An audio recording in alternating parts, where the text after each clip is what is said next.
Assalamualaikum warahmatullahi wabarakatuh. Perkenalkan, nama saya Aisyah Karima. Saya dari kelas 4G NIM 4012411079. Baiklah, di sini saya akan menjelaskan materi tentang ini, yaitu tentang cakupan hukum laut internasional, UNCLOS Maritime and Airspace Zones.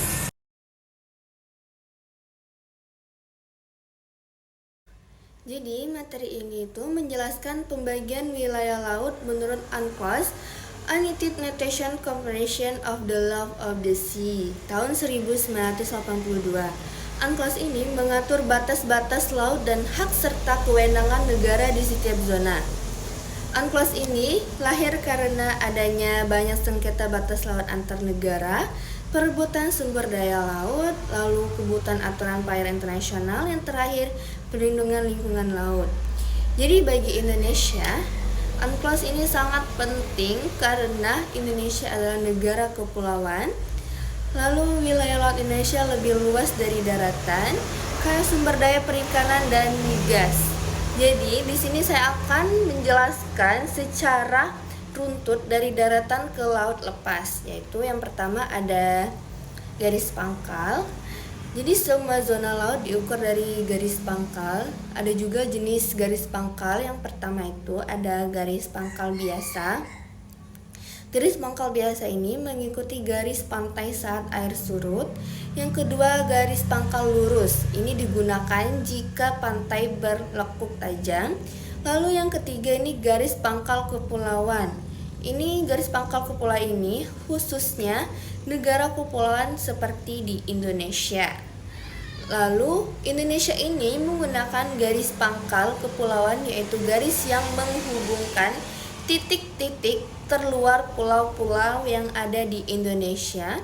Itu ada juga fungsi garis pangkal. Ada 3, yaitu yang pertama menentukan batas laut teritorial, menentukan batas ZEE atau zona ekonomi eksklusif. Lalu yang terakhir menentukan landas kontinen. Jadi tanpa garis pangkal ini itu tidak bisa dihitung zona laut. Lalu yang kedua ada perairan pedalaman atau internal waters. Perairan yang berada di sisi dalam garis pangkal itu ada juga contohnya. Yang pertama teluk, yang kedua sungai, yang ketiga pelabuhan. Jadi status hukumnya ini sepenuhnya berada di bawah kedaulatan negara, yaitu negara bebas menerapkan hukum nasional. Jadi kapal asing ini juga tidak memiliki hak lintas otomatis, artinya wilayah laut diperlakukan sama seperti wilayah daratan. Lalu yang ketiga ini ada perairan kepulauan, itu archipelagic water, khusus bagi negara kepulauan. Wilayah laut di antara pulau-pulau yang ditarik melalui garis pangkal kepulauan seperti perairan kepulauan, hak negara berdaulat atas air, dasar laut, dan ruang udara. Ini juga mengatur perikanan dan keamanan, tetapi ada kewajibannya juga, yaitu memberikan hak lintas damai, memberikan hak lintas luar laut kepulauan atau LKI. Ini adalah kompromi antara kepentingan kedaulatan dan kepentingan pelayaran internasional. Lalu yang keempat ini ada laut teritorial 12 mil laut. Ini diukur juga sejauh 12 mil laut dari garis pangkal. Ada kewenangan negara, yang pertama kedaulatan penuh seperti wilayah darat, yang kedua mengatur keamanan, lalu yang ketiga mengatur sumber daya, yang terakhir mengatur ruang udara. Jadi laut teritorial ini memiliki hak negara lain, memiliki hak lintas damai, ini selama tidak melakukan ancaman militer, tidak latihan senjata, lalu tidak mencemari. Terus yang terakhir tidak melakukan spionase. Jika melanggar, negara pantai tidak boleh mengusir. Lalu yang kelima, zona tambahan contiguous zone diukur sampai 24 mil laut dari garis pantai, artinya 12 mil di luar laut teritorial.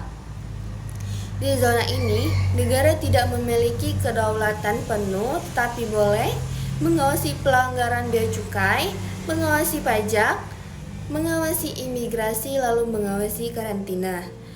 Tujuannya ini adalah mencegah pelanggaran sebelum masuk laut teritorial.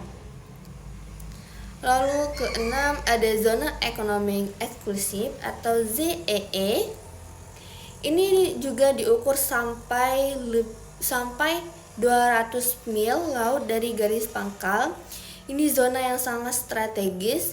Ini juga mempunyai hak negaranya, yaitu ada hak berdaulat untuk eksplorasi dan eksploitasi sumber daya alam.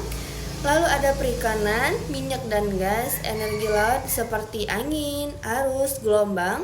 Lalu yang terakhir penelitian ilmiah. Namun, negara lain tetap bebas berlayar, bebas memasang kabel bawah laut, lalu tidak ada kedaulatan penuh seperti laut teritorial.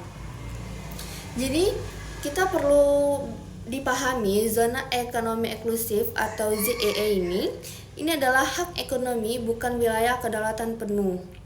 Lalu yang ketujuh saya akan membahas tentang landas kontinen. Ini continental shelf. Jadi landasan kontinen ini adalah dasar laut yang merupakan kelanjutan alami daratan. Ini adalah minimal 200 mil laut, bisa diperpanjang hingga 350 mil laut jika memenuhi syarat geologi. Ini juga memiliki hak negaranya, itu seperti mengelola sumber daya di dasar laut, minyak, gas, lalu mineral. Negara ini tidak menguasai perairan di atasnya jika sudah menjadi laut lepas. Lalu yang ke-8, laut lepas itu atau HICSIS, wilayah di luar zona ekonomi eksklusif atau ZEE. Ini juga memiliki ciri-ciri. Yang pertama, tidak ada negara yang berdaulat. Lalu berlaku prinsip kebebasan laut. Ini semua negara ini juga berhak berlayar, menangkap ikan, melakukan penelitian, lalu memasang kabel di bawah laut, namun tetap tunduk pada hukum internasional. Lalu lanjut kita akan membahas tentang ruang udaranya. Ruang udara ini di atas laut teritorial memiliki termasuk wilayah negara, lalu di atas zona ekonomi eksklusif dan laut lepas, ruang udara internasional. Lalu yang ke-10 itu saya akan membahas tentang prinsip-prinsip penting dalam hukum laut internasional. Ini ada 5. Kita akan bahas persatu-satu. Yang pertama ada prinsip kedaulatan negara pantai. Yang kedua prinsip kebebasan laut. Yang ketiga prinsip non-harm rule. Lalu yang keempat prinsip kerjasama internasional. Lalu yang terakhir adalah prinsip perlindungan lingkungan laut. Lalu yang selanjutnya yang ke-11 itu tentang pentingnya UNCLOS bagi Indonesia. Jadi UNCLOS ini bagi Indonesia mengakui Indonesia sebagai negara kepulauan, menentukan batas zona ekonomi eksklusif, mengamankan sumber daya laut, serta menjadi dasar hukum penyelesaian sengketa laut. Ini juga ada perbedaan setiap zonanya. Itu ada zona kedaulatan hak negara. Ini ada 3 perbedaan zona kedaulatan dan hak negara. Yang pertama, zona ini adalah perairan kedalaman, laut teritorial, zona tambahan, zona ekonomi eksklusif, landasan kontinen, dan laut lepas. Perairan pedalaman ini kedaulatannya ini penuh, kalau hak negaranya semua kewenangan. Lalu laut teritorial ini juga penuh, hak negaranya juga ada lintas damai. Lalu yang selanjutnya zona tambahan, kedaulatannya ini terbatas, hak negaranya ini pengawasan. Lalu zona ekonomi eksklusif ini tidak penuh, hak negaranya juga hak ekonomi. Lalu yang ada juga landas kontinen, ini kedaulatannya juga terbatas, hak negaranya juga hak dasar laut. Yang terakhir ini adalah hak zona laut lepas. Ini kedaulatannya tidak ada, hak negaranya bebas untuk semua. Jadi kita simpulkan semuanya, UNCLOS ini membagi laut menjadi beberapa zona. Ini beberapa zona dengan tingkat kewenangan yang berbeda. Jadi semakin jauh dari pantai, ini kedaulatan semakin berkurang.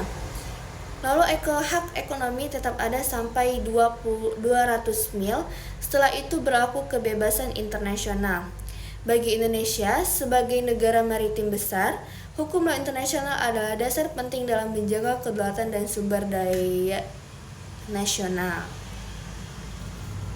Baik, mungkin itu saja penjelasan dari saya tentang cakupan hukum laut internasional, UNCLOS maritim, and RPS zone. Mohon maaf apabila ada kata salah atau suara berisik-berisik. Mohon maaf. Saya akhiri. Wassalamualaikum warahmatullahi wabarakatuh. Dadah.